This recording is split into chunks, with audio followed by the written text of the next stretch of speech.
Oke Sobat Baraya, kembali lagi di Ngobrol Santai.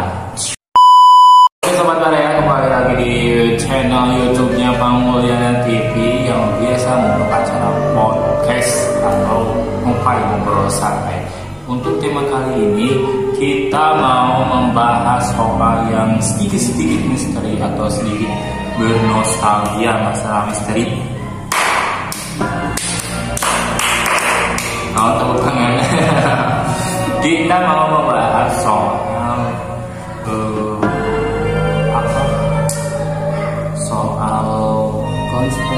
konten misteri, tapi di tempat ramai siangnya itu di para manusia. Jadi pada intinya kita itu mau membahas konten yang siangnya itu ramai dengan manusia, tapi malamnya itu dipakai konten misteri.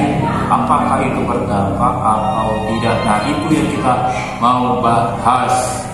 Kayaknya saya pernah bertanya atau pernah yang nanya kepada saya, kalau kita kan dulu bikin konten itu di tempat-tempat yang sepi atau di tempat-tempat persugihan, tapi ada channel YouTube yang membuat kontennya itu di tempat ramai pada siang harinya. Contohnya itu di sekolah-sekolah. Padahal itu takutnya, yang saya takutkan itu bahwa si makhluk gaib itu merasa terganggu. Nanti siangnya diganggu lagi sama makhluk gaib pada makhluk-makhluk atau manusia yang tidak tahu apa-apa. Padahal yang berbuat-buatnya itu yang semalam tadi orang lain. Gitu. Maaf, jelasin, monggo.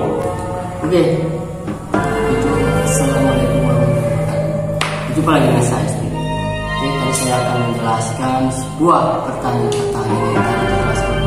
sendiri sama saya sendiri, bahwa saja bahwa misteri itu bukan hanya di tempat-tempat yang sepi atau tempat-tempat yang angker atau di hutan-hutan, bahkan di rumah kita pun yang tempat-tempat berisi juga, atau di sekolah pun yang biasanya ada aktivitas anak-anak sekolah atau manusia pun juga ada. Dasarnya apa? Dasarnya dulu ada, mereka itu sudah ada di bumi ini sejak kita itu belum lahir.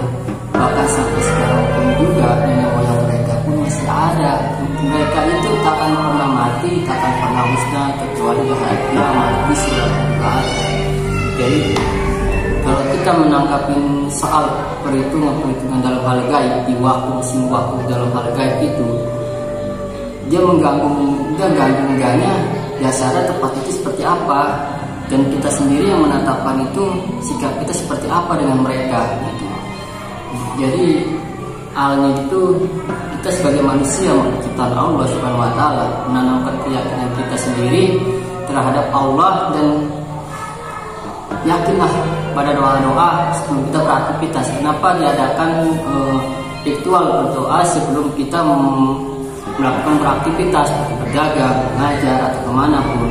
Itu tujuan untuk melindungi diri kita dari hal-hal yang gaib. Karena hal gaib itu mengganggu itu bukan semata-mata karena ada niatnya, cuma karena memang mereka tugasnya untuk mengganggu kita sebagai manusia, bahwa diri kita adalah setan dan musuh nyata. Ini moyang mereka itu untuk menyesatkan kita ke jalan yang salah gitu. Padahal hal yang gaib seperti itulah kita menghadapin diganggu oleh manusia, bahkan siang pun juga mereka juga bisa mengganggu. Gak hanya semalam, gak hanya apa gitu. Memang kalau saya lihat di sekolah itu tukang itu seperti ada kaitan di kisah zaman dulu gitu. Jalan pelintasan itu seperti pelintasan oleh penjajahan di mana yang zaman dulu itu adalah menjajah pribumi dan membunuh pribumi dan dibuang itu ke suatu tempat sawah atau di mana di semak-semak seperti itu. Nah, berada di tanah sekolah itu adalah tempat dulu penembakan dulu para pribumi atau sandera orang-orang pribumi di tanah sekolah itu. Jadi ya nggak hal dari kubur pun di situ. Jadi dengan hal yang mengganggu gaib itu emang bukan berarti mereka itu salah ke mana kita berhak dan wajib melakukan ritual kalau berdoa pada Allah memohon perlindungan, lancar rezeki agar hal-hal yang seperti gaib kita itu tidak mengganggu kita. Ya, jadi bagaimanapun, entah itu dimanapun, doa itu sangat penting ya, walaupun di tempat ramai, walaupun di tempat sepi, kemanapun kita harus tetap berdoa dan hatinya tidak kosong, selalu berzikir. Ya, mungkin itu ya untuk channel, untuk tema kali ini. Kita sambung lagi di Mopai episode selanjutnya. Bye bye.